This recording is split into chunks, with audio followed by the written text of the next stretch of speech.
So, good afternoon, all. I am Mansi Gupta and I'll be your host for today's session. Topic is revolutioning employee retention through L&D programs. So, it's my absolute pleasure to introduce our estimate panel member for today's discussion. We have diverse group of leaders joining us from the world of retail, tech, manufacturing, and global distribution. So, first, please welcome Sonu Kuril. He is a training manager and R&D at Hindustan Field Service Smalling Group. With 14 years of experience across retail, telecom, and edtech, Son is a dynamic strategist currently driving end-to-end learning for a workforce of 16,000 employees. So, welcome Sonu for your panel discussion. Thank you so much. Hello, everyone. Most welcome. Next, we have Munang Kumar. Munang Kumar is the L&D consultant and Banyan Nation. Munang brings over 17 years of expertise and in a deep background of organizational psychology, and he is passionate about enabling business growth through impactful learning and meaningful human engagement. So, welcome Munang for this panel discussion. Thank you, Manasi. Hello, everybody. Thank you so much, Munang. So next we have Priya Gupta. She is a senior manager of learning and talent development at Valero Technology. With 13 years of experience, Priya works at the intersection of learning strategically and Gen AI enabled development, focusing on future skills and derive real world performance. So, welcome Priya for this panel discussion. Thank you for the wonderful introduction, Mansi. Hello, everyone. Welcome, Priya. So let's warmly welcome our moderator who will be guide the discussion smoothly and keep everyone engaging throughout the event, Dhanpat Jain. So Dhanpat is currently leading global L&D and leadership for Digital Limited. Dhanpat leveraged 2.5 decades of experience starting in sales before transitioning to L&D, giving him a unique result-oriented perspective on talent management. So, welcome Dhanpat for this panel discussion. Thank you. Thank you so much, Mansi. So, once again, I welcome all our panel members for this discussion, and I would request Dhanpat to take this discussion ahead. All the best. Thank you. Thank you so much for the kind introduction, Mansi, and good afternoon, everyone. Let me start with a quick thought experience. But before I do that, I think I probably wanted to share with you my immediate thoughts when Mansi and Shiju reached out to me that Dhanpat, we are hosting a panel discussion. I said, wow, I would love to be a part of it and tell me what's my role. So they said you have to moderate. And I said, okay, that's interesting again. But what's the topic all about? So they said it's revolutionizing employee retention through L&D programs. And I think I was driving that time. And I missed out on the word retention. And I was like, okay, revolutionizing organizations through L&D programs. Maybe I said, oh, that's quite interesting. But as we were, having our conversation, again, the word retention came and I was like, let me recheck if I heard it right. And that's where he said, Shiju and Mansi said that it's employee retention through L&D programs. I said, wow, that's something which we have never spoken of, right? But I think most of us who are in this call right now are from L&D. If I'm not wrong, or from HR background, and we have probably worked in organizations minimum of 3 to 5 years. But then we all must be wondering, right, what exactly could be the reason for anyone's retention? Yeah. I probably was doing this experiment with my own team. I've done it in the past. So imagine, two employees join your organization. One joins a company and hears this: work hard, deliver results, and we will see where your career goes. This is very common, right? Work hard, deliver results, and we will see where your career goes. That's what probably I heard 25 years back when my boss told me in my first job. But the other one hears this as, here's the roadmap of how you can grow, the skills you will build, and the leaders you will help you get there. Yeah. Now, here's the interesting part. Research consistently shows that people rarely leave because of salary alone. I think we have all heard Yeah. Yes. And I think the most common one is people don't leave companies, people leave managers. But let me bring another perspective with it. Yeah. It's just not salary alone. They leave because they can't see their future in the organization. Yeah. And that's where I think we as learning and development become far more than training. It becomes a retention strategy. Yeah. And someone once said employees don't leave companies, they leave stagnation. Let's today explore how L&D can become the engine that prevents that stagnation. Yeah, we have three exceptional leaders joining us as Mansi introduced all of you. These people are shaping learning ecosystems in very different industries. One from technology, one from retail consultancy, and the other from sustainability. And I come from a tech distribution company altogether. Think of this as less as a panel discussion. I think it's more of a backstage conversation on how we actually keep our best people in place. So let's straight away dive in. Yeah. And let's ask the first question in the first segment, which is the link between learning and retention. Yeah, this probably could set the context, the foundation of this entire conversation that we are going to have this afternoon. And from my perspective, if onboarding is the first impression, L&D is the lasting one. That probably could be the tagline for this segment. Munag, this is for you. From your experience, how directly does access to learning influence an employee's decision to stay or leave? Thank you, Dhanpat. What an interesting concept. See, in my experience, I mean, when we talk about learning, access to learning is no longer a nice to have feature in organization. It's a primary driver of retention, especially for high potentials and the early career talent. I mean, if we look at early career talent today, it's full of Gen Z professionals. There's a huge gap there, right? And I see relationship between learning and retention is both direct and psychological. Direct impact is when employees see that uh, clear career opportunities to build skills. They are more likely to stay in the organization because they can see future within the organization. That's more of a direct impact. But psychologically, learning, if I'm getting learning signals investment, right? It tells employees that you matter and we see your potential. That emotional contract is often stronger than compensation. And a key factor to consider, access to learning is great, but access alone to learning is just not enough, right? In reality, if I'm an employee, I ask these three questions: how and where I can grow in my career, the opportunities, right? Is the learning in my organization is aligned to career aspirations, my career, where I want to grow as a professional, the relevance. Does the learning translates into real-time growth opportunities? Yes, we can provide learning, but if there is no real growth opportunities, the visibility of, we can even have growth opportunities. Today, employees have the visibility of those growth opportunities. So absence of that alignment, that where can I grow in my career, is learning is my learning is aligned to the organization requirement, is aligned to my career aspirations, and is learning translating into growth opportunity visibility. That if alignment is missing, and if that alignment is what truly influence employee decision to stay or leave the organization. A good insight I got from reading a LinkedIn learning report that recently came out. In that report, they highlighted 95%, 94% of employees say that they would stay longer in an organization if their learning is aligned with their growth opportunities. And reflective to that statement, that's percentage, only 31% of employees said that they have opportunities to learn and grow.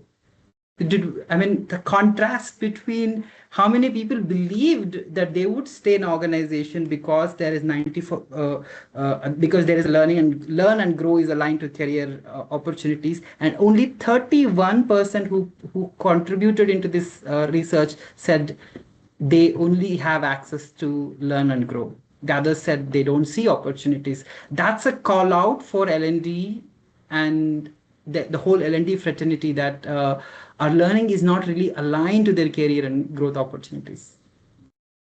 So Wow. that's my take on the how learning is influencing the retention strategy today. Amazing, Monarch. I think very quite insightful data that you've got and research data, I would say. One interesting eye opener for me also is that the combination of the word learn and grow that go together, right? Yeah, I'm sure we all resonate with the word learning opportunities. Are they available in the organization? And that's the survey. Even we ask people when we meet outside or when we interview somebody, and even the candidate. Nobody asks this question, what is the opportunity to learn and grow? Which means the alignment of learning and growth. absolutely. That's so interesting. Sonu, Priya, any thoughts on that you have on learning Yeah, and growth going together? Yeah, Priya. yeah, I think especially in today's environment, learning alone, yeah, definitely people want to learn, but if that is accompanied with growth, With I growth. think it becomes, like that driving force, and you don't have to push anything or anyone towards learning. Yes, Yeah, So, yes, and yes, that is a yes. very natural outcome. When I learn, I grow. So they Yes, are very much yes, related. yes. Very I nice. think just the Very one nice. point probably where what we look at is it is so important for an employee to understand what skill sets are required to be learned. Correct. Exactly. I Yes. think that's where we as L&D professions play a huge role of telling them what it Hmm. takes to probably grow. That's when the aspiration comes with this. This is what I learned. This is where I'll grow. Probably this is what we will discuss in our Brilliant. some Yeah. segment for sure. Yeah. Brilliant, brilliant, brilliant. Thank you so much. I think so. Whatever Sonu said, what I my takeaway from this is that that a decision to leave the organization is made quietly much before and not at the time of the exit interview, right? Yeah, but much absolutely. Absolutely. earlier. Yeah. Absolutely. So True. Sonu, that brings me to you now. What Yeah. signals indicate that your L&D investments are positively impacting retention? I think, Danpat, we all will agree that as an L&D professions, this question we have come across many times. Like Munag said, he spoke about an employee, what he wants, his stats of 94% people staying. But for an organization, it is so important to kind of understand that is my investment going in the right direction? Okay, how can then Absolutely. L&D go and influence the retention? I think with my 14 years of experience, I think the real challenge has never been for L&D professional to run programs. It is Yeah. about actually reading the room and understanding that when people will start leaving before you act on it. I think in a lot of organization, what I've seen is organization tend to look at leading indicator and there are lagging indicators. They Hmm. tend to look at lagging indicators in terms of if the turnover is not met, then we see that an employee might leave. I Hmm. think that approach will not help in the current Correct. situation. We should, as an organization, look at leading indicators. That what are the indicators within the organization that can tell us that okay, the investment that we have done in the L&D is actually giving us the result. I think Result. couple of indicators that will help an organization could be one. We have always heard about mandatory programs and non-mandatory programs. We see people willingly enroll themselves in mandatory programs, but people who are enrolling for non-mandatory programs then gives you an indicator that how employees are feeling about the learning culture that we have probably established within the organization. I think that can become one of the indicator. Second, we all know that employee comes and employee goes, and one of the ways to backfill, we look at employees from outside and what talent do they bring in. But I think you should also look at how many people internally are also applying for that position. If you're getting a huge number of response, that also indicates that people with our ecosystem are getting equipped to be ready for the next role. I think that can become one of the indicator for the organization. Very nice. One interesting activity that we did in one of the retail organization that I was working with, we take a lot of pulse survey. We do sense check of the employees, correct? Mm-hmm. But then we did one interesting split, and what we did is we looked at the NPS score of an employees who has been constantly trained and learned and upskilled versus somebody who has not been trained and upskilled regularly. So we kind of bifurcated that intervention, and we saw the higher number of engagement and the feedback and the response, how the entire takeaway of an employee versus these employees who have not been constantly trained. There's a huge gap.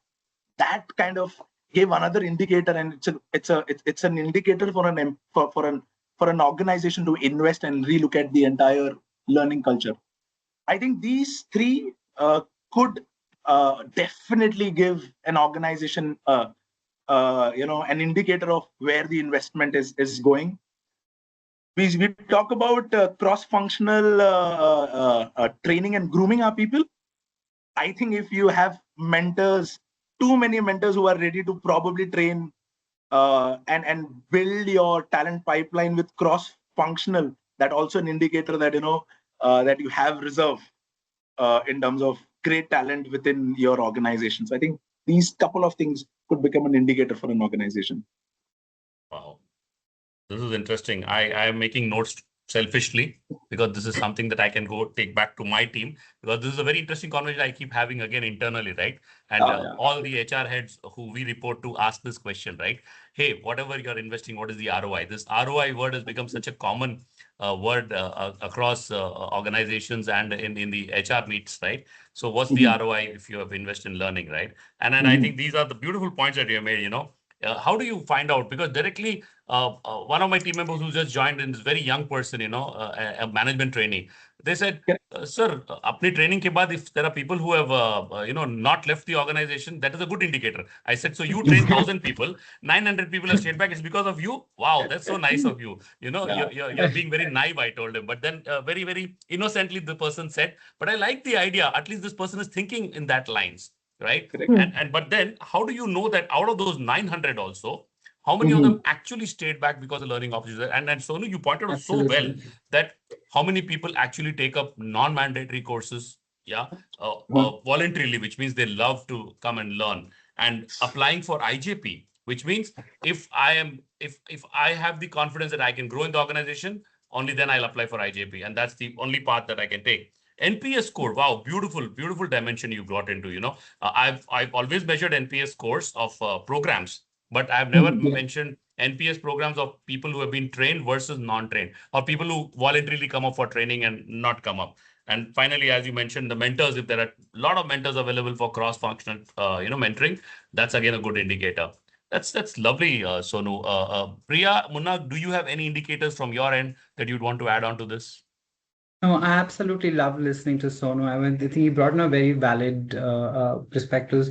I just want to bring in one idea that to drive such level of L&D, I think there is a certain gap in L&D getting space at the table. Even in the same LinkedIn report that I referred earlier, it says that right now L&D is at a 55% chance of getting table at the business, with the business to strategically play a critical role. When we talk about topics like revolutionizing the employee retention, the chances we get are, a role to play in this, in bringing initiatives in this topic is gets diminished. So I feel, it's good where 55% means a lot of change has happened over the time. I think this is there's a lot of gap, but that's probably, hopefully this panel go to a large set of audience, and then everybody understand the need for L&D to get into the business table, the seat at the business table. Wonderful. Thank you. Thank you so much, Munal, for your thoughts also. Priya, do you have anything to share? To add, I think Sonu has covered it quite well in terms of all the aspects when he was talking about, how L&D can help and how we can prove our value to the business. I think nowadays we have more and more options to tell the business how L&D is doing a good job. And I really liked that NPS thing, what Sonu mentioned. I think that is itself a very interesting score. Yeah. Yes, Priya, you're right. Numbers tell us what's happening. But understanding why people stay, that's a different conversation. Yeah. Right. So the next question is for you, Priya. How do you align development opportunities with employees' career aspirations to strengthen long-term commitment? Okay, so definitely we have seen a lot of reasons for employee attrition throughout the organization. First of all, I think all these development exercises should be treated as business critical alignment exercises and not just as a learning intervention. That is the first change I think we all need to make as L&D professionals. Secondly, I would say, so there, when we see a bridge, there are these two ends, right? So we have employee at the one end, and we have the organization or the business goals towards the other end. One very important aspect on the employee side is we should do check-ins with respect to their career aspirations. That is very important. We can do that with the help of one-on-ones or manager interventions and checking what they really want to do. The second part is on the business side, which I think as L&D professional, we are pretty much aware of where the organization is heading and what goals are we trying to achieve in the next 1 year or 6 years, or whatever is the plan as an organization that we plan to have. When we do both these, then comes the interesting part. I think we should map the career aspirations of the individuals or the employees to the business objectives. Okay, and the best part Absolutely. is the more the alignment we get, the easier it is for the L&D to improve the entire L&D intervention. It actually sets a strong sense of relevance for both the business as well as the individual. Then actually what happens the learning activity becomes very purposeful, and it also becomes very personal for the individual to do it. And hence, I think learning becomes a natural commitment for the individual rather than business and L&D team driving towards learning something. The second aspect I would say is creating personalized journeys. So now the one size fits all L&D technique is completely outdated. Nothing should be mass produced. Everything should be specific to the needs of the individual. And the third very important part is about the experiential learning through stretch assignments, through cross-functional projects, mentoring. A combination of all these three things will set the objectives, and the employee will definitely be retained for a longer time in the organization. So hence, I think mapping it to the career aspirations, more than half of the job is done, because I also want to go in this direction and the company also wants to go in this direction. It creates like a win-win situation for both of them. Wow.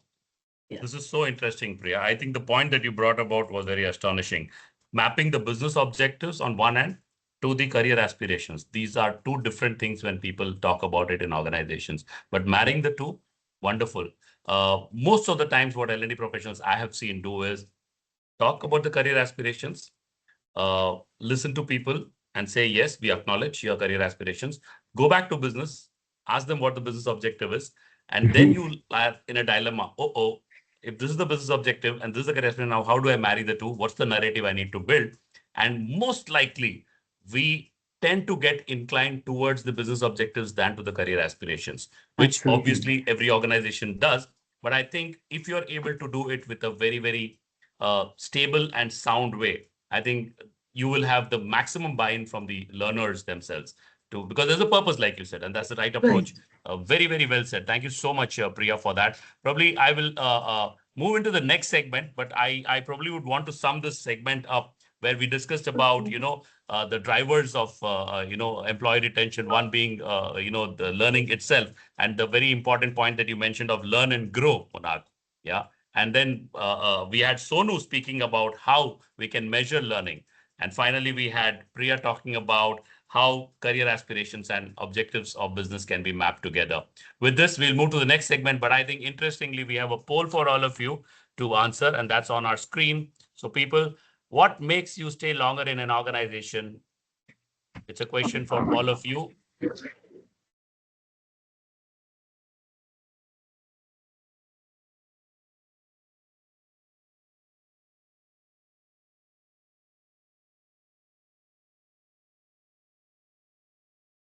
Okay.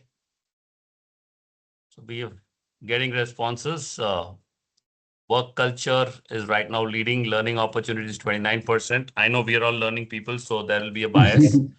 But then, yes, there is a strong linkage of the top three. And of course, there is an interesting point that the fourth one is directly linked to your growth. So compensation, Material I'm happy growth. that not many of them are talking about. All right. So looks like we have had it. Oh, the 70-20-10 principle holds good here. Work culture, learning opportunities, and career growth. Very nice. Very nice. Interesting. Dhanpad, when you said that a lot of people have not clicked on compensation, I think that's the shift of mindset that we need in our learning and Absolutely. development profession as well. That Absolutely. compensation itself can't help us to retain. And I think the audience that we have grown to that level to understand that compensation and rewards are not the only indicator. So great to see that Yes. the That response for shift. the poll. Yeah. Absolutely agree. Couldn't agree more, Sonu. I Yeah. think so. The link is clear. Learning isn't a perk, it's a promise. And the question that Yes. now then becomes, how do you design that promise well? Right? Because I saw work culture getting the highest. So the work culture can be strongly influenced by the kind of learning culture you build. Learning culture is the biggest pillar, I think, in organizations today, where work culture can be influenced. So the next segment that we are getting into is designing L&D programs that drive engagement. Yeah. And a learning program that nobody uses is just a very expensive PDF, according to me. Right. And the first question, Priya, to you is in this segment: what makes an L&D program compelling enough for employees to voluntarily engage with it? Yeah, that I think this has been a challenge, Dhanpat, all throughout the years in L&D, making it so interesting and engaging that employees voluntarily engage in the L&D programs. I would like to again go back to my first question and say, first of all, it should be, we would try to make it more relevant to their career aspirations. So then one part of it is solved, I would say. The second thing is we need to make a shift from mandatory learning to meaningful growth. The moment they see that this is not only a mandatory learning program for me, how does it add value to my career, to my growth? How can I see myself in the next few years? That's when the employee becomes more and more interesting towards the L&D program. The second part of it is, if I see value, if I see relevance, and if I see the real impact in my work today that I can create with the L&D program I'm doing, definitely I would want to be a part of it. The third one, most important, again, as I mentioned earlier, it should be very much personalized to my needs. Okay, only when it is personalized to my need, I understand that this program is tailor made for me. Like I would say, I am from the technology team, and there are different kind of people from different segments coming in. If I try to deliver the same thing to different set of audience, they disengage. So what I primarily do is, on a basic level, I cover the training for everyone, which is, good to know for everybody. But then I divide the teams basis their case studies, their role plays, their examples, so that they can relate more to their existing scenarios. That is the third thing. And it should be very easy for these learning programs to fit into their current workflow. It should not look like a burden. So we can also do it in the parts of micro learning modules, bite-sized, training programs, having different set of training timelines for people, which can be embedded in their workflows. And the most important thing, I think, which makes it voluntarily engaging is, we all have heard of the WIFM principle, like, what is in it for me? Anything that I Yeah. have to do, I think I, as a person, ask a question, what is in it for me? So I think if you are able to deliver that value to your audience, then I think pretty much of your job is done. There is a slight change to that principle, I would say, right now, with the skills getting changed and having a very small shelf life of maybe 2 to 3 years. Even I saw in some studies that, in the next 2 to 3 years, the skills that you have currently will become almost 60% of it will become irrelevant. So the question that now people ask to me is, what is in it for me right now? Okay. They Right. don't want to do a training today and think, okay, someday in future I can utilize this. No, they should do and see the relevance of it today. So that principle is slightly changed. So I think if we are able to convey that, what is in it for me right now and how can I apply it today itself in my job, that's when the job becomes easier. And this has been out of my experience and tried and tested things. So at Valero Technologies also, when we do any trainings, we have completely shifted from that pattern of, only theory. So I make it a point that, after we do a training, we also do an immediate hands-on to check the relevance, because outside, once people go outside their room, it's difficult for them to retain certain things. So if you do it then and there, I will not say 100% of it is possible. However, whatever percentage of it is possible, at least that gives you a sense of excitement and, confidence that, okay, I can do this right now. So that gives them the sense of confidence. And obviously, after the training, it is the managers or the team leaders' responsibility also to do a check-in and see the actual application, of the learning program is there. And I would like to conclude with one strong statement that audience today is so smart, employees today are so smart. They just don't want to do a training just because it is available. They want to do it because it is valuable. So if we are able to deliver that value, I think it will be done easily. Your last statement, Priya, made me think that I am old now. And I was one of those who was always there to say that, okay, training is available, let me go and attend. Yeah. And those were like those 2 days of paid holidays, for people. I was in sales, like people introduced me, Mansi did tell. And in sales, we always felt that being on the field is more productive than being in the classroom. But then we needed those 2 days of break. But I think my biggest eye opener was in one of the learning programs where I moved from the classroom to being a trainer myself. Because of that particular incident that happened is where I saw a value in that, right? And that's the last point that you made, from being available to being valuable. Wonderfully said. I think so nicely put in, Priya, about all the indicators that moves from what's in it for me to what's in it for me right now. And that's instant gratification that every Gen Z looks for today, right? Right. Wonderful. Thank So you we so are much. all actually very much, impatient. We want to see the result immediately. Yes, That's how yes. the shift has happened, I believe. Yeah, ask me. I have a 23-year-old who's working in an organization at my place. He's my son, and he believes this, right? That you guys give training, but it's all long term. What's in it for me today? And that's exactly what you resonated so beautifully said, Priya. Thank you so much. Yeah, from voluntary engagement, that's the holy grail, isn't it? Yeah, because you can mandate training, but you can't mandate growth. Sonu, how do you ensure learning initiatives remain relevant to both business needs and employee interests? That's the question somebody's also asked on the chat, and that's something that we've already spoken about in the previous segment. Correct. And I think Priya summarized it so beautifully. One of the aspect, that is, how can we make it relevant for employees? I think it's more important that how we make it very relevant for employees. And Priya spoke at length. She spoke about what's in it for me, not being from mandatory point, and I absolutely agree. It's not about it's being available; it's valuable. I think that part Priya has taken it beautifully and explained. But I think if we just go back and reflect, like we had earlier question saying, what is the ROI? It's a similar question from that front where we Yes. talk about from business perspective. Everyone in the beginning of any program, it says that, how this particular program will help. First is business, and then, of course, the priority is, of course, employee, but it has to start from business. Again, this is the toughest thing to answer in any program. Priya did mention about that these are two separate needs. For an employee, it's skill, and for an employer, I think it's a skill. But for an employee, it has become too personal and something that it's always related to his future growth and aspiration. So, so we need to find a balance from a skill set for an organization and for an employee, which is more personal and aspirational. The moment your program, as Priya said, if they both intersect and it meets the end output of both these employee and employer thing, I think that's when this program, any program, L&D program that we design will flourish. uh, I have only two things to say here. Number one, we all talk about skill surveys. I think it's there, it's been there for so many years.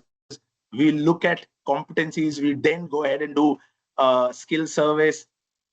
Most of the time, we go ahead and ask employees, what do you want to learn? I think when we ask those questions, it gives us a lot of wishful list. Yeah. Correct. And there is another way of doing it. this is what you need to learn, which is from an employer end. Correct? Yes. And the moment that happens, then we see the excitement of an employee. Correct? It fades out, because then they are not able to understand that why am I supposed to do this? By doing this, where will I get? So I think from a skill survey, we should now be moving to a skill inference, I would say, where you go back and probably look at giving a lot of projects to your current employees whom you think that they are talent pipeline, or you think that they are ready for the next role, and can you do those assessments with them and then see what the data is coming out from a performance perspective, from their understanding perspective, from their what is that they want to probably do in future, and see can we utilize AI. Because the moment we talk about skill and understanding of these skills so that we can then design the program, it's a mammoth activity. So it's a big activity of understanding. We have JDs, but we know from JDs to defining skill set, from those skill set, as Priya said, how many of them will be relevant in maybe 6 months down the line. Correct? So we need to constantly go back and relook via these activities to kind of update those things, and go back to that drawing board and realign your training programs. So if you design that program in 2024 and you're still running on the same principle in 2026, you know where your program is going. Correct? I think you may still talk about the business need, but from an employee aspiration, it might not be relevant. I think that's one. I remember we were discussing about, or it's a famous model, 70-20-10. Everybody is aware about it. Everybody is aware about it. We talk about giving them on-the-job training, which is 70% of it. Okay, and then 20% you have peers, you can learn, and then 10% where we come into picture. I think from there, we should also look at giving an exercise where they can always go back to the field while in their daily ways of working, and give those constant feedback from not from top to bottom, from bottom to top. Correct? Where those alignments happen, I think it's still relevant, but we need to relook at that 70-20-30 and see how we can make it maybe 30% on the job and maybe 70% on the job, 30% personal. And you see if there is 30% personal that can contribute to his own growth.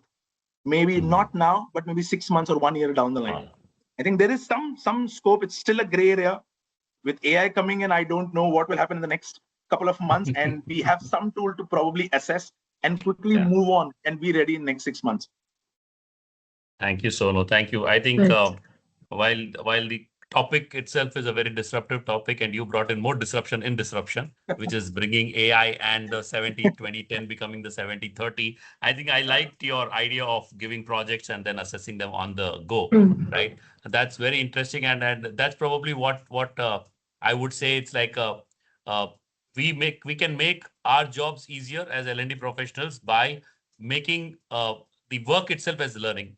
Right? Whatever they do every day becomes learning for them. And that makes my job easier, because I just need to understand what the person does and then get that skill inference, as you mentioned rightly. So wonderfully put, Sonu.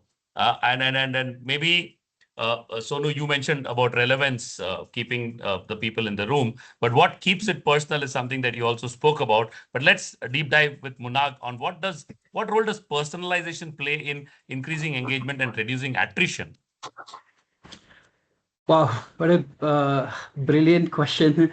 So when we talk about personalization, it's it kind of shifts our narrative, right? When I say I personalize this learning for you, then the employee narrative changes from training for everyone to growth for me. I mean, that's what personalization means. It's something that is it is for me, it meant for me. It is, I need it.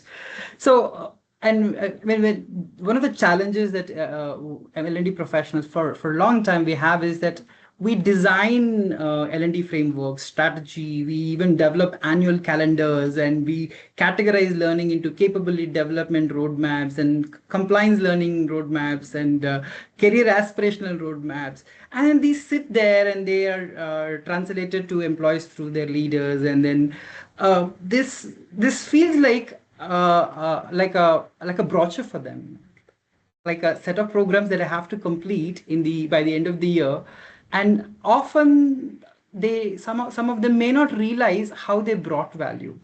So to personalize the experience of learning, it begins with the awareness. Today, we got to ask that very basic question: do employees are aware about what their current skill level compared to the existing role or to the aspirational role? I mean, Priya spoke about the learning won't happen right until it's aligned to their career aspirations. Today, am I aspiring, right? As she rightly said, we're dealing with adults here. I mean, why do I go? I mean, if you ask me, why do anyone learn how to drive? Because we have a need. We need to get ourselves to X place to Y place. We need to drive. That's why we'll get into a vehicle and learn how to drive. And that level of need has to come in within employees. And that is how I narrate the personalization. Today, are we creating the need? Is our L&D framework strategy showing that need, giving that awareness?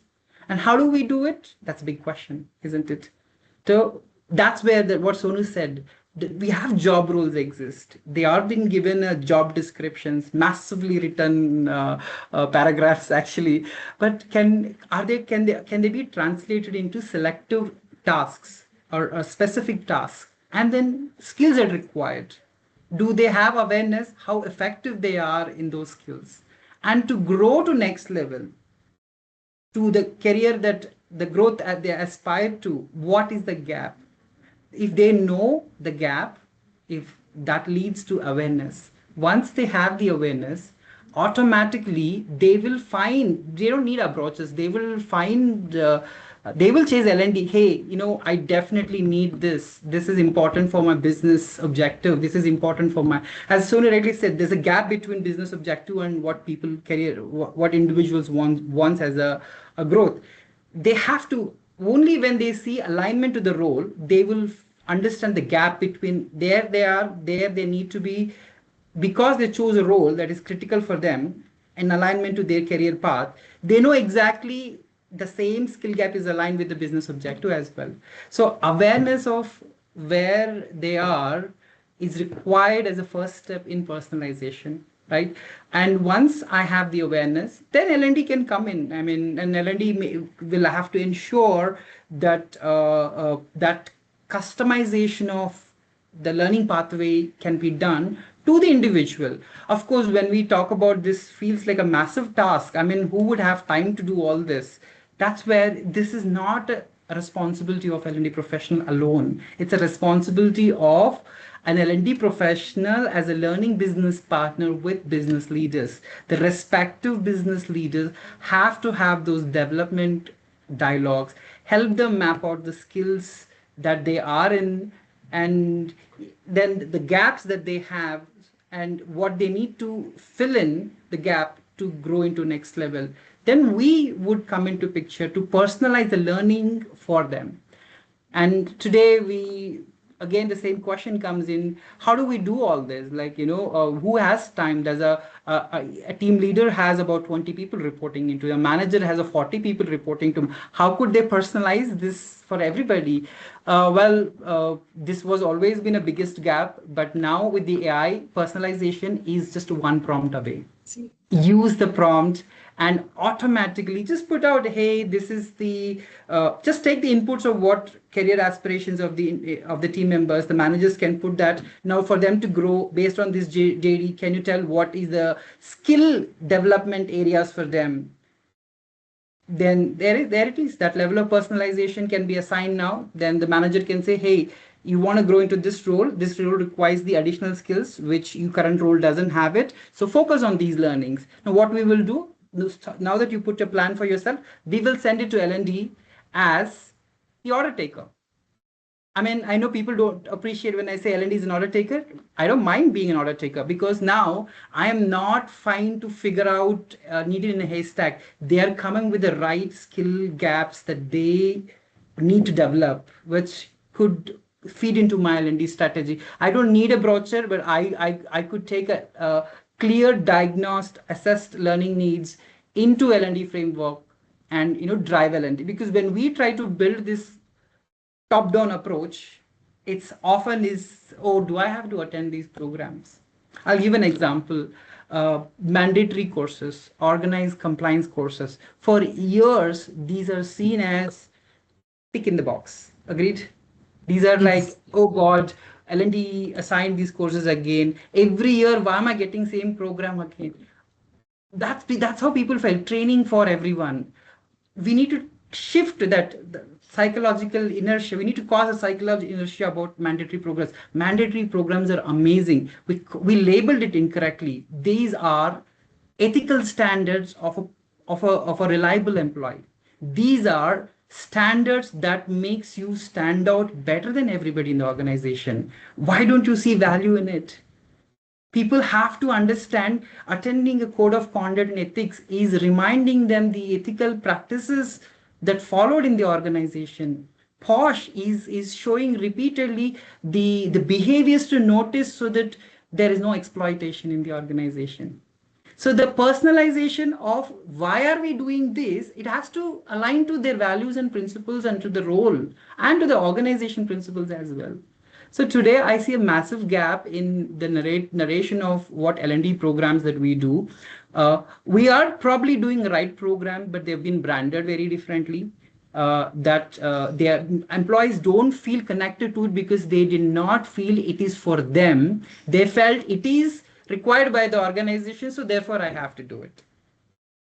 Right? So this, I feel this is the personalization. Of course, we talk about personalization in the training content. That's a secondary. The first, the need is the first element. Then there comes the personalization of the training content. And we focus on making an experiential learning designs, bringing examples. This is great. But we have to understand everybody learns. The scale of learning is different for different people. Today is, we even have to ask the question, is learning challenging enough? I mean, if what really engages me, even I'm sitting in front of a TV, it's the type of program that I watch engages me. Audiences have preferences, right? Our learners are also kind of audiences. Today, is learning is challenging enough for me? Is it complex enough for me? If learning is not complex, if we're spoon feeding everything, then we are actually doing a cognitive dissociation. We're spoon feeding everything about what it is, and that's also a negative because some of the employees feel like, I know this already. L&D thinks that I don't know anything. Why are they giving me a definition of what is communication? They don't need to know what is communication. They probably need a better strategy, a bite-sized strategy, or a perspective how to effectively handle difficult conversations. Then you probably need a bad scenario like Munag and Priya had engaged in conflict on a work conflict conversation. Now, how did they sustain? Have they openly, constructively discussed or conversated well in that conflict situation and come out still professionally? So that kind of scenarios, that level of personalization is what I felt is needed. And when we personalize the learning as why it is required and the content itself, I'm sure it leads into, they know why they're doing what they're doing. I mean, it's aligned to the other objectives that we spoke of. It aligned with the organization objectives and the people aspirations. When people are growing, they stay in the organization, isn't it? Absolutely.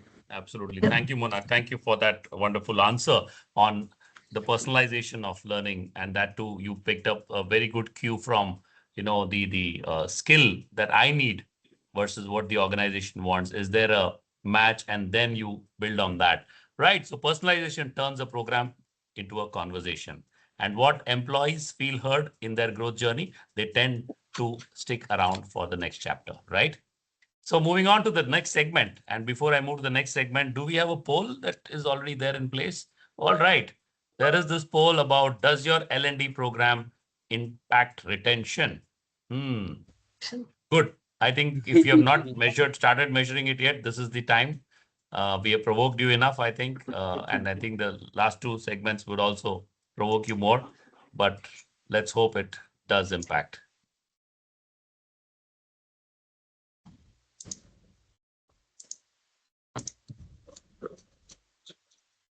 What are the responses looking like?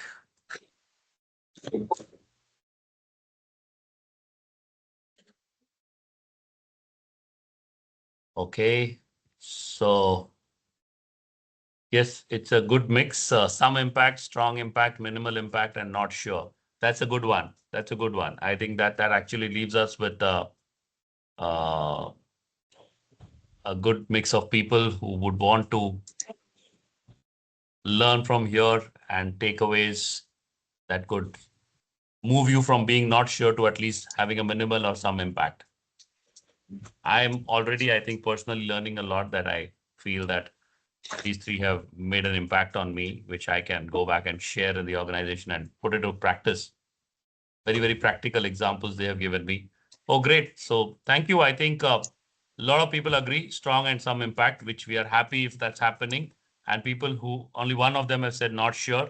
So don't worry, you're not alone. There are many of us in this world who are still not sure whether learning impacts, and probably we'll stop being modest and start measuring about how we are impacting it. The next segment that we are moving into is career pathways, mobility, and skill visibility, right?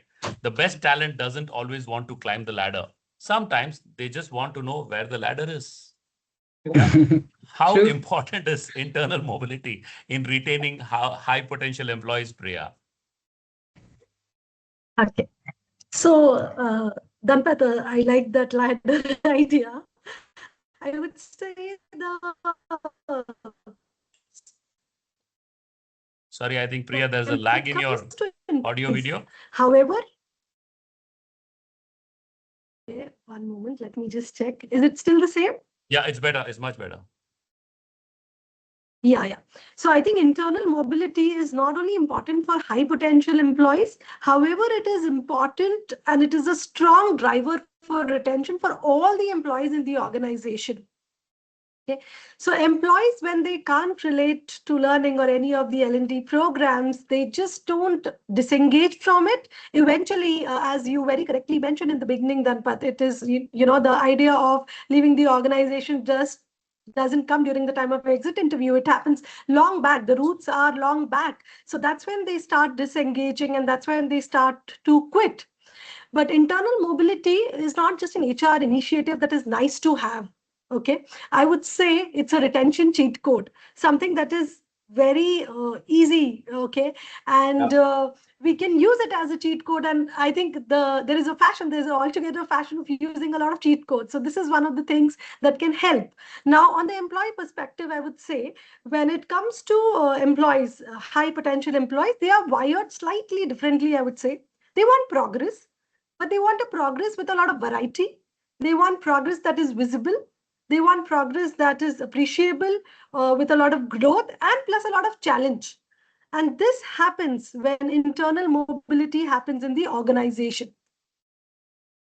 So that is when high potential employees get satisfied. Okay. And that's when they see value with L&D programs. Now, Right. if I were to see that in my organization, why would I go outside? I'm able to see all of it right here.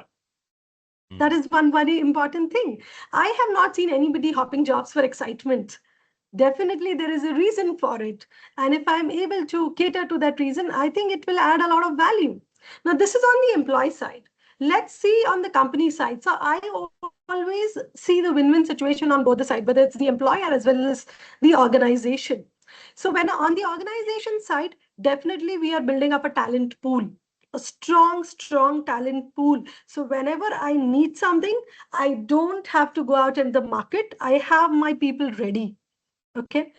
This is one thing. The second thing is it improves the time to productivity because my existing employee is already there in the culture, the company dynamics. The only thing I need to teach is the, little dynamics of that role. So the time to productivity definitely improves and it builds a succession ready pipelines for the entire organization. This finally improves engagement and absorption.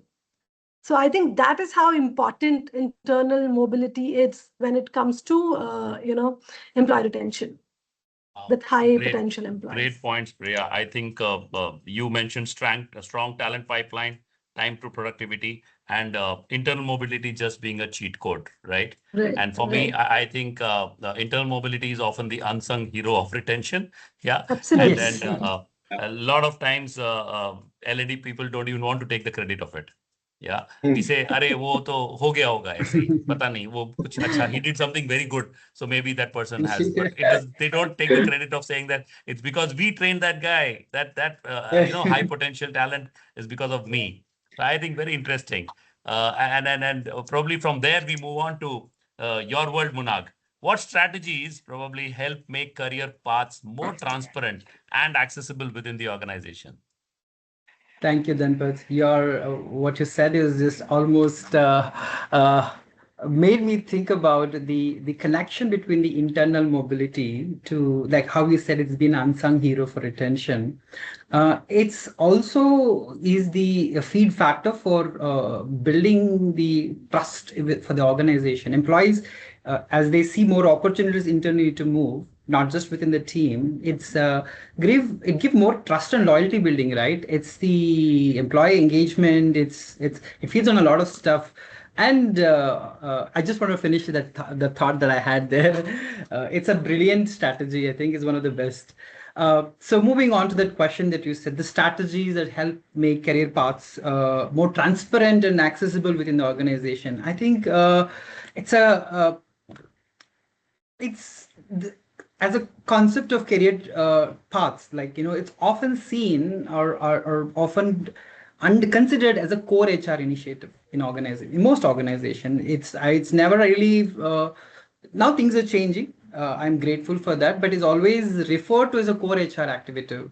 And role of L&D is probably come in when, oh, you know what, there's a program needed in the career development. That's when the role of L&D is just fed in a little. But if we zoom out a bit, stop being for a second, I'm an L&D professional. My role is L&D domain. I'm an HR professional. I'm a talent, acquisition or talent management. We zoom out into and start looking at through lens of talent management as a whole. Then the L&D appears, or everybody appears as a dots that needed to be connected. Every HR, L&D, talent acquisition, all of them will start appearing like a dots that needs to get connected. So how do we bring in a value? See, career growth is often seen as a one-dimension spectrum. It's vertical, hierarchical progression. Today you're a team member, you're growing to a senior team member or a team lead, senior team lead, etc., etc. If we add another dimension to it, like a horizontal line, right? Then it opens the door for growth horizontally, like through business domain roles, technical roles. We talked about how we wanted within a business to do more hands-on training. That means there's a trainer roles exist. Because organizations thrive on intellectual capital, the knowledge capital it develops, and that is irreplaceable talent. Today, I learn everything about organization domain, what I know about organization.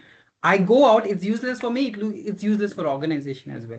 Because organization lost someone who knows everything about their business, everything they know about products, everything they know about domain. That is not usable anywhere else. Right? So if we added horizontal growth dimension, people can actually grow for the domain they know so well because they're such experts of the process of business domain. Could there be a growth line to that? And the technical segment also, technical has always been there. It's always been a different path as well, but that also could play in a role there. Combination of domain. Basically what I'm trying to say is that if we want to strategize career growth, we should start looking beyond the vertical path, multiple career paths. Add another dimension. The 2 dimension opens the door for many career paths. And once we have that, that's where all the dots now can come into picture and start strategizing the whole thing together. because career path always looked at as a HR activity. It could always stay there, but it begins there. But to actually give that career paths, now we open the doors for career paths. How do people know what roles to put in there? That's where the first question comes in. We require role mapping. What roles exist in an organization? Okay, from a vertical, from a horizontal wise, team member, team lead, mid manager. These roles are evident. These are known. What other roles? Oh, to transcribe the business understanding, we need a trainer, another role. Or to solve customer queries effectively, we need a specialist. To reports, to do analytics, we need a data. There are different roles exist. These falls into technical and functional and domain categories. So today, the career paths look so lean. We need to chunk them up. We need to make them fat. We need to chunk them up with the additional roles, right? We need to put in those critical roles, niche roles that are required as part of growth opportunities. That's when that career path would look much transparent and more accessible within the organization. Today, there's only one career path. 100 people competing for the team lead. If everybody has become team lead, who will do the work? Right. So that's the visibility of those career paths is we have to focus, and it begins with first we as a whole HRD, including L&D, do a role mapping exercise. We do a role mapping. I've done this in my previous organization. What we did is we sat with the business leaders. We done a due diligence with them in mapping every role, not as a job title, but as a role. What is this role is intent to do in the organization in order for them to contribute, what skills are required, domain, functional, technical, and behavioral competencies. Then we developed a skills matrix. Today, to get into this role, these are the essential skills. These are core skills. These are additional skills could add value, right? Then we can run talent assessments. And again, this, as Sonu said earlier, talent assessments, like it's a mammoth task. People always, how do we run this? Because if we have 4,000 or 5,000 employees, this could take forever. And as Priya said, those skills become irrelevant before we need to find faster ways, more use data, the performance data they have. So these talent assessments need not to be you give a scenario and then see how well they perform. No, they've been performing in the roles. Take the data, the performance data as a feed for talent assessments. Their performance alone can actually tell you where they stand in the skills metrics, what skills they have, what skills they don't have. Right, so that's where L&D can come in, bridge in that, running the talent classification activity, and then categorize these people into those critical roles. If you use I've used a 9-box model, the McKinsey 9-box model. When we did performance and potential, we got that the people classified into agile talent, critical talent, and there are steady state. I mean, some people just not very aspirational. It's okay. They're contributing well. They will upgrade themselves as required for the role, but they just don't want to do more. That's also fine. That's why when we talk about career paths and this customization of personalization of learning, it's all is for that high potentials and the new career aspirational employees, right? So that mapping exercise, even though it's daunting, with the AI right now, it's a lot more efficient. Is much better, easier to do. I mean, again, we don't have to run talent assessment by ourselves. Look at the performance data that give away a lot of critical inputs for us. So this could give the list of people of high potential. Then put them in career paths in aspiring, like how, I mean, when we buy a car, we take it for a test drive, don't we? We do take it for a test drive, right? We drive it for 1-2 days to see, do I really like it? Yes, visually, when I see outside, it might look amazing for me. Do I get comfortable in driving this? Do I feel more comfortable? Can I see the room space is more comfortable? Is the trunk space is enough for me? So we ask all these questions, and these cannot happen just by just looking at car and listening to the seller inputs. We have to experience ourselves. Put them in a test mode, like an aspirational journey. Like, yes, you are now in aspirational journey of this role. We can have 2 to 3 to increase the competition. Tell them that only one person will grow into this role. The others will be in the pipeline again when this role opens up again. And this doesn't have to be only vertical. The problem with this approach would be if you only use this for a vertical and horizontal, it would hurt people, right? But if it's just massive enough, they can be in aspirational roles for multiple job roles. And if they feel that they're in because they are in that the test phase, their value, I mean, even the business who's getting them knows that the value add they bring in. Right, right, the career pathways has to change. It's not just only IJPs. Interview is great, okay, you can use different formats like CBTI or BEI, but they still don't really tell the performance value addition they bring in, right? So career path has to expand. Then so Munag, so what you're saying is actually that the transparency in the career paths itself has to be there. First of all, people should know that, correct. and that itself becomes a trust signal for us, right? Yeah, absolutely. And actually, what it says is that, hey, we see you and we have a plan for you. Right? Exactly. That's what the employee wants to hear, and that's the strategy we need to build on. So maybe from there, I will probably ask the next question, which probably Munag you slightly dwelled into, is about the whole skill mapping and competency framework. Let's ask Sonu. Sonu, how can this exercise of skill mapping and competency frameworks improve retention outcomes? I think Munag has covered majority of it, and he has beautifully summarizing how important it is in terms of retaining the employee. I would probably talk about 2 simple activities that we get into in our day-to-day life that will probably help. We all know by then what is skill mapping and why it is important. Bringing back Munag's point that it's L&D and HR, they both are function, but I think we need to move on from there and talk about we are people as a function, as a team. We are people team. I think the moment the narrative changes from HR and HR and L&D, we talk about people, the entire strategy, thought process changes. I think we should go back doing that more often rather than calling ourselves 2 separate functions. So as a trainer, when we talk about career path and we go to Google to do our research for our beautiful presentation, we want some background slide. When we talk about career path, the first image that we get is ladder. Do we all agree? We have seen that, correct? And Dhanpat spoke about it, saying that where is the ladder? I think that is very, very important. It's not about the ladder is there. Where exactly is the ladder for each and every employee? The question is how skill mapping will change, if I want to answer that. And if we go back to our earlier question that people answered by saying somewhat there is an impact in our program, we are not aware, correct? And some of them said not sure.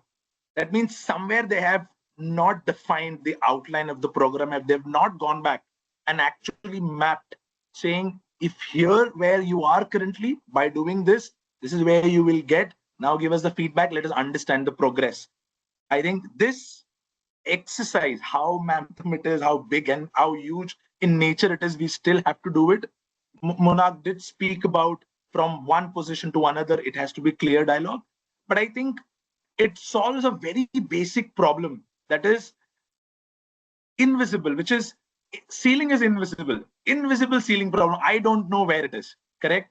And we should not look at this activity as a tick mark, especially happens during our appraisal period where we have our IDPs, correct?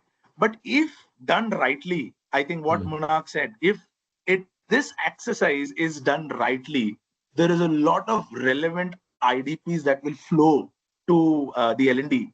I think that will take care of a lot of immediate requirement of what you need to do at an organization level, and then you can build on by doing skill mapping. That's what I believe. So when I was working with the organization, and currently that I'm working with Smolin, we have done an exercise with Mercer and Metal. And we have looked at all the JD, and we've clearly articulated that at each position we have level 1, level 2, level 3, and level 4. That's when you get into an officer to senior, an AM, and manager.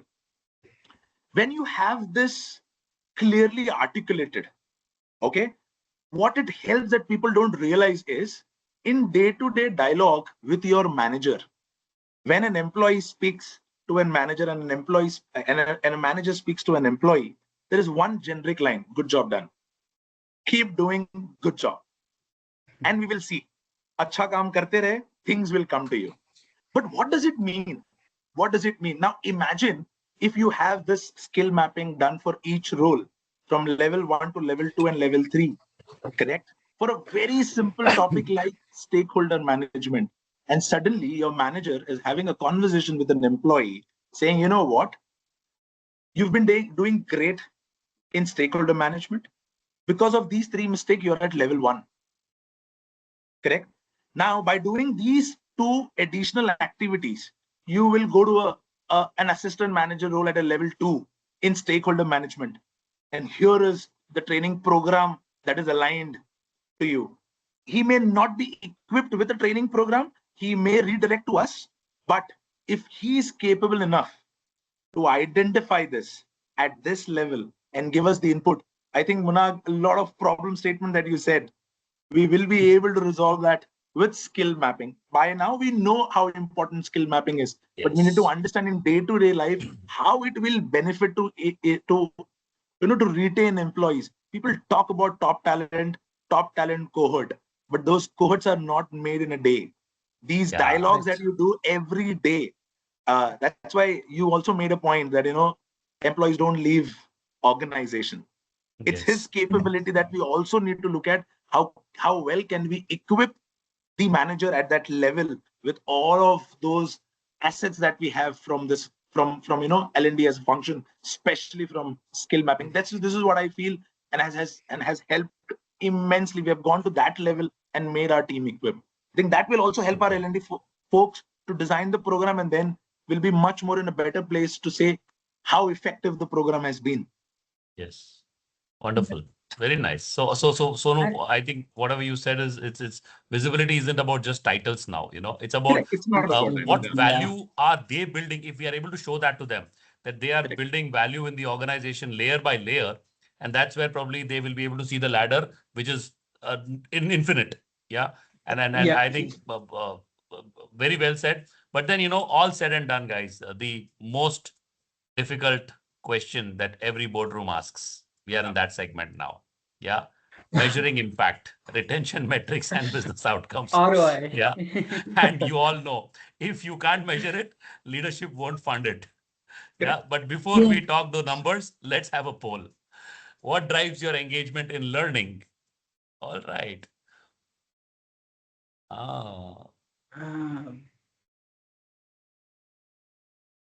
The options are interesting.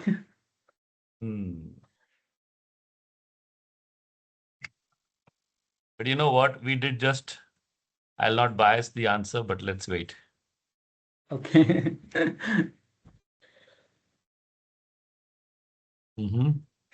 I think the poll speak about what we've been speaking for the last 1 hour. So Sonu, this is called mentalist activity. We just did something that mentalists do.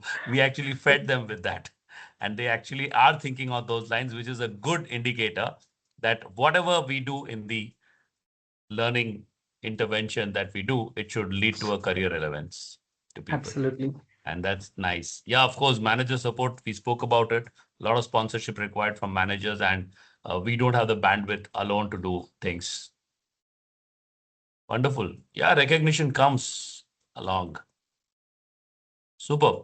A good poll. Thank you. I think we will now go fast into the last question that I just spoke about not being able to measure our learning programs. And of course, if you can't, then obviously leadership will say, sorry, paisa nahi hai.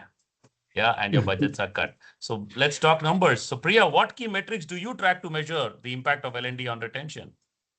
Okay, yeah, Dhanpal. So as you told, that's a very important segment, and otherwise the budget gets cut. So one important thing that I see is the retention and the attrition numbers. Okay, so how many employees are retained because of your learning programs, and they could be retained because they saw a career growth and they also saw internal mobility. So if we are able to get that numbers, how quickly were people able to climb the ladder that we were talking about and get there at their desired level that they were wanting to achieve.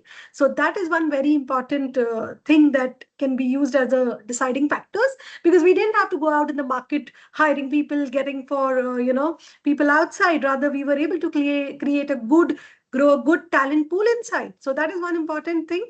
And then comes to how was I able to impact attrition. Okay, are the attrition numbers going down? And when I say attrition numbers going down, L&D alone cannot stop all the attrition. When I say pausing the attrition, I'm talking about regrettable attrition.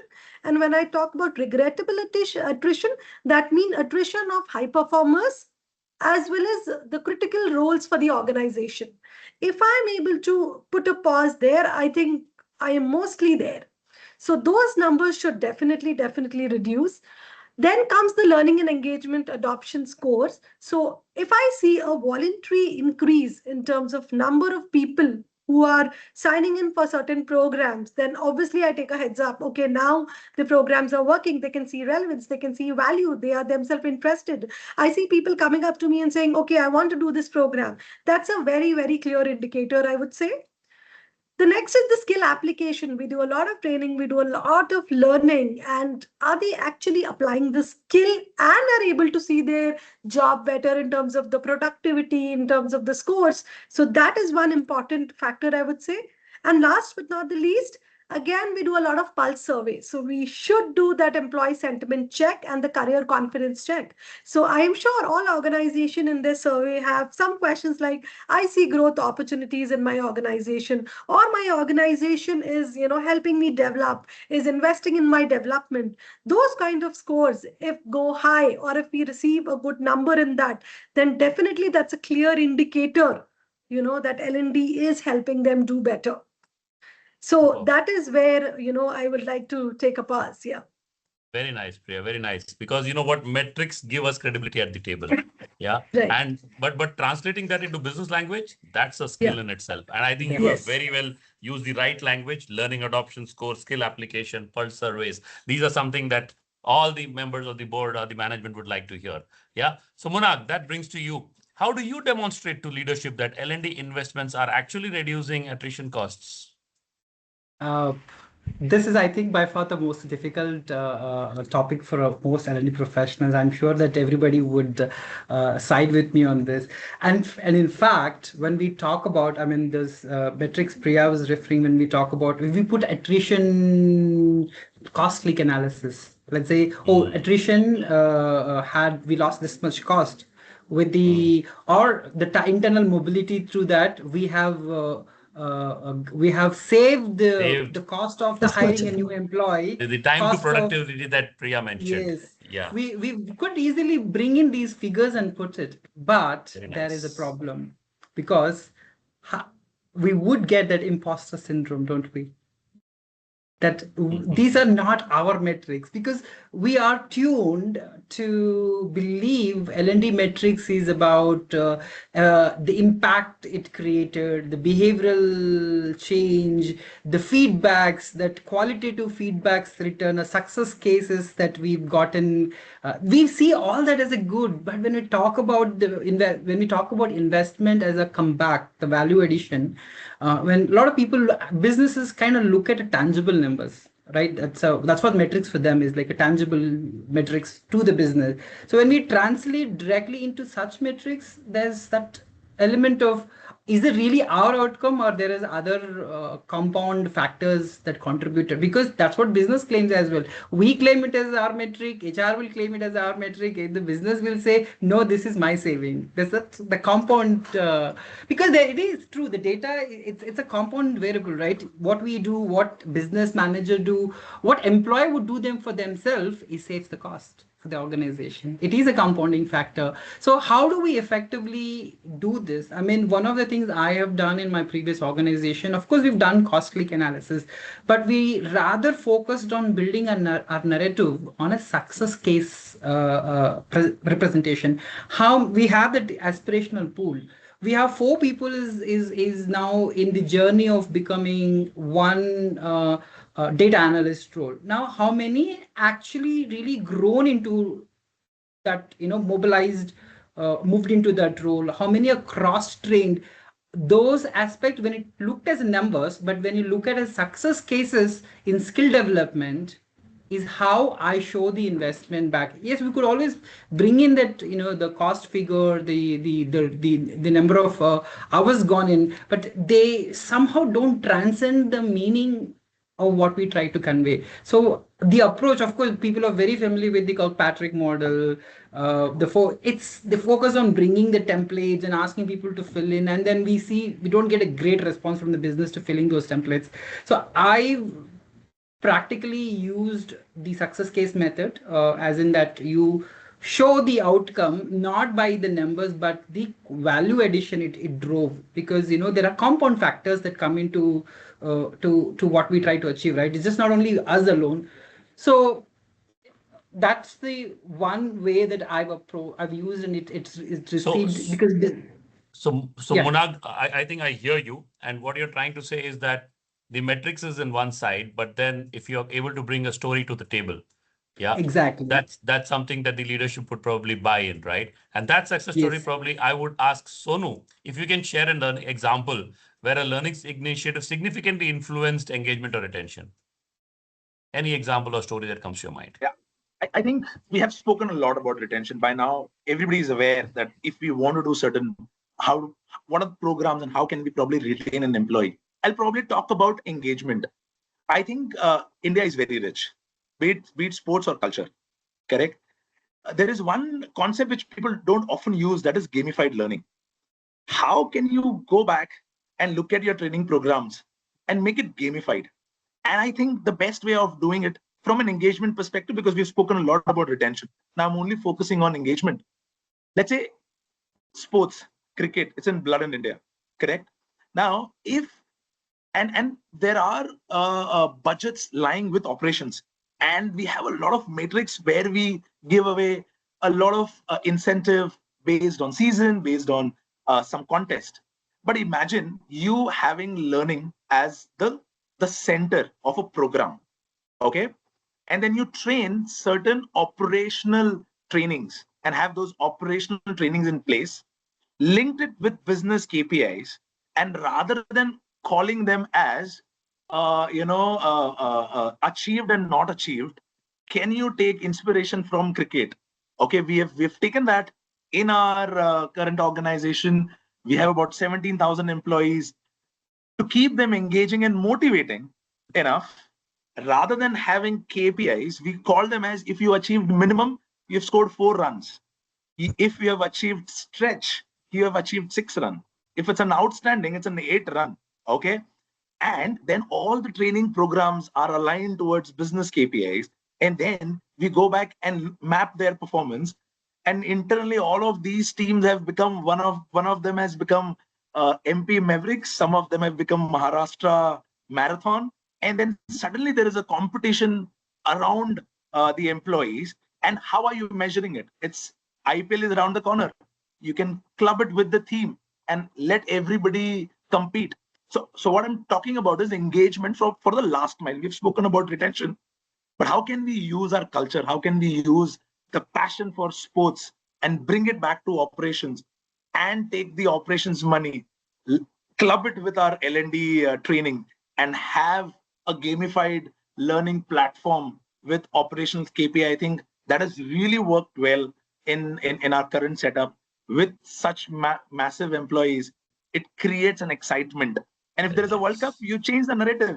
Now Rohit versus Virat is not an enemy. They are together versus some other country. So you need to probably look at India and the passion of people and culture and see how you can imbibe in our learning and have a gamified learning kind of concept.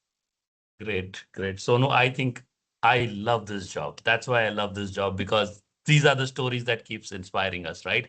And I think Correct. stories of cricket, stories from cricket, and Yeah. stories by cricket, all these Yeah. things are something that we people love, enjoy talking about, whether it's in the classroom or it's on a coffee table. I think with that, we have come to the end of our fourth segment and the last segment. There's a poll for all of you. While you take the poll, there are a couple of questions in the Q&A which we'll quickly take. And I think one of them is for us when we spoke about skill inference. I think Sonu, you would want to take the question, how to conduct skill inference survey.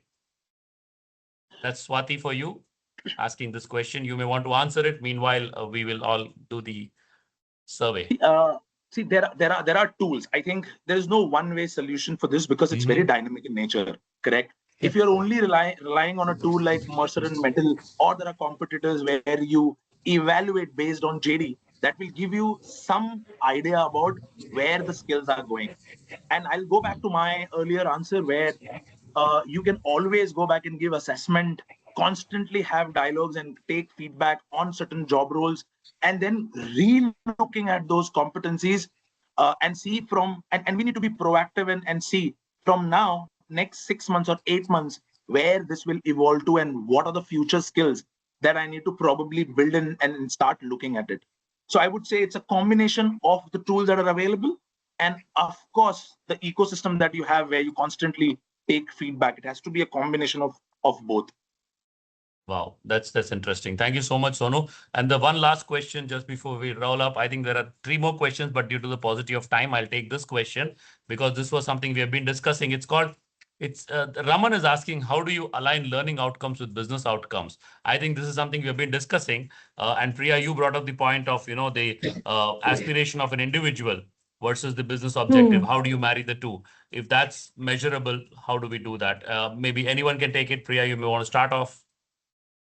See, one more question that I see, Dhanpat, on the chat is, Acha. if they don't match, I think that was asked when initially the business That was objectives asked. and the And career yeah, aspirations don't match. Yeah, yes. I You can link completely both. understand. That is like an ideal scenario. That's like, you have a 100% match and that's never there. So we are not No. even talking about that 100% match, but whatever is possible. Earlier, what was happening is it was very one directional. We were only looking at the business objectives and we were telling people, okay, do it as per this is the business requirement, do it as per the need. But now what we are doing is we are also checking the career aspirations of the people. You may not get 100% match, but maybe out of 100, even if it's 40 or 50, I think half your job is already done. So even you don't have to focus on that 40 or 50% of the audience. Then the second thing I think Munna already mentioned, are we able to create that need? Are we able to tell them? Right? How is it going to help them in their career pathways? So this is where I'm marrying the business objective to the employees' growth or the career aspirations, as well as showing them the need. But with some employees, I think they might not be ready to understand, okay, this is where I'm standing and this is where I need to grow. So are we showing them the right paths? So this is where L&D plays an important role. We should show them the right path and tell them how will it help them in the future, or how will it help them do their current job, or how will it help them achieve the next goal or position. Very right, Priya. I think just inside secret, guys, because it's just the L&D forum. Let me tell you, if you don't have the individual's aspiration meeting the organization's objective 100%, the inside story is you need to build a story. And that's what Sonu said, bring cricket inside and tell them that you also have to play a water boy sometimes. Right. And that's the interesting piece. Thank you so much, everybody. I think employees don't stay because organizations train them. They stay because organizations invest in who they can become. And that's what we all discussed today. Thank you to all of you. And thank you, Mansi Shiju, for having us on the panel. Over to you, Mansi. Thank you all. Thank you, everyone. Thank you so much. It was pleasure. And thank you, everybody, to being patiently listening to us and hearing us. And hope we have added some value. And if you have any points, any questions to us, please feel free to share it with Mansi and she will share it with us and we'll in turn respond it to you. Thank you very much. Thank you, Danpat, for moderating us. You triggered some interest with the right questions. You really actually brewed this conversation into something we could really, because we all are passionate about L&D. That's why we are here, right? But when I started, when I thought about being a panelist, I did not really think we would go this deep into the domain of L&D. So thank you for asking those right questions and moderated this whole conversation. It's very Thank interesting. you, Munal. And I Thank you. really loved listening to Sonu and Priya. It's amazing. Thank you, Mansi, for organizing, and Shizu too. Thank you. Thanks a lot. Thank you. See you all. Have a great weekend. Bye-bye.